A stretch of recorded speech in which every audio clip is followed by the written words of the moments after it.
교통사고를 입은 경우에 여러 가지 신체상의 부상을 입게 됩니다. 자, 그 중에 가장 흔하게 발생할 수 있는 것이 신체 부위의 골절입니다. 자, 이게 신체 제부도가 있죠. 신체 제부도에 보면은 머리부터 해가지고 이 발까지 전체 신체상의 각 부위에 대해서 부상을 입을 수가 있는데, 골절에 대한 부분을 한번 보면은 머리 쪽에 있는 두부 쪽에 골절이 있고, 자, 그 다음에 이제 등 쪽에 우리 척추라 그러죠. 척추에 보면은 목부터 해가지고 흉추, 여추, 천추 있죠. 이 31개의 척추뼈가 있습니다. 이 척추에 골절이 있을 수가 있습니다. 앞쪽에 보면은 흉곽, 갈비뼈가 있죠. 오른쪽, 왼쪽 12개의 골절이 있습니다. 물론 그 중에 이 흉골이라는 뼈도 있지만은 우리가 늑골이라 그러죠. 갈비뼈 골절. 척추 밑에 보면은 이제 척추를 받치고 있는 골반형이 있죠. 그 외에 우리 신체 부위의 중요한 부분이 상지와 하지가 있습니다. 이 상지, 팔, 윗팔, 아랫팔, 손. 그 다음에 하지에 보면은 윗 허벅지 뼈부터 해가지고 무릎 아래에 있는 뼈. 그 다음에 발. 이 부분이 각자 골절이 입을 수가 있다는 거예요. 이 두부 쪽에 있는 골절은 사실 골절보다는 안에 있는 뇌 쪽의 출혈이 심하게 심각하냐, 또는 안쪽에 있는 뇌 쪽의 신경을 얼마나 심하게 다쳤냐를 가지고 이제 판단하는데, 실무상으로 현실적으로 중요한 것은 두부 쪽이 아닌 신체에 있는 상지와 하지에 있는 사지부 골절, 그 다음에 척추, 골반, 이 부분이 사실은 골절이 있어서 실무적으로 장애평가에 좀 쟁점이 되는 부분입니다. 골절을 입었다고 한다면은 일단 첫 번째는 치료가 필요하고, 치료가 된 이후에 과연 그 골절이나 후유증이 얼마나 남을 것인지, 골절 후유증이 남았다면 그것을 장애로 인정받을 수 있을 것인지가 문제가 되겠죠. 상당히 쟁점도 많고, 또 실제 피해 보상이 상당히 중요한 영역인데 불구하고 어떤 장애평가에 있어서 기준이 애매모호한 경우가 많습니다. 실무적으로 관점을 한번 살펴볼까요?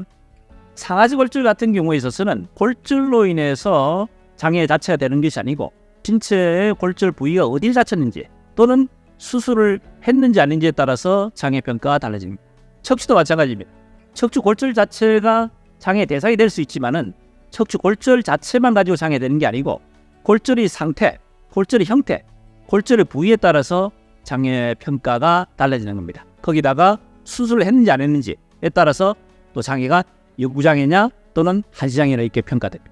골반도 마찬가지입니다. 골반도 장골, 자골, 치골로 인한 골반이 세 개의 중심이 돼서 이 골절이 발생하는데, 이것도 청골과 장골이는 천장관절 쪽에 골절이 있느냐, 또는 치골 쪽을 연결하는 치골 결합부에 이 부분이 분리가 돼서 골절이 있느냐, 또는 치골 상하지가 전이가 돼서 골절이 있느냐, 이처럼 여러 가지 형태에 따라서 골절 부위에 따라서 장애가 달라진다는 얘기입니다. 실무적으로는 장애란 것은 노동 상실에 따라서 장애에 대한 일시수익을 피해보상 받는 데 상당히 중요한데 불구하고, 이 장애를 어떻게 인정할 것인지 사실 피해자 입장에서는 객관적인 판단을 할 수 있는 그런 이론적 지식과 준비가 안 되기 때문에 결국 보험사에 이끌려 다니는 형태로 가다 보니까 불이익을 당하는 경우가 많다는 이야기입니다. 간략하게 말씀드리자면은, 일단 사지골절인 경우에서는 장애가 남자에 따라 반드시 영구장애 되는 대상이 안 된다 하는 말씀 우선 드리고요.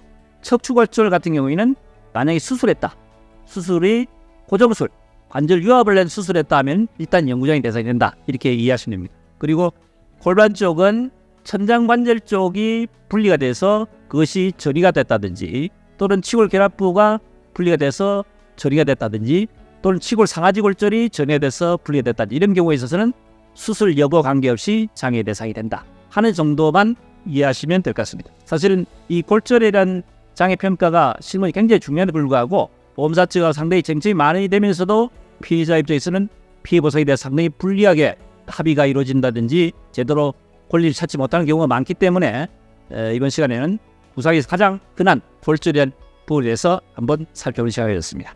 도움이 되셨으면 구독, 좋아요, 알림 설정 부탁드립니다.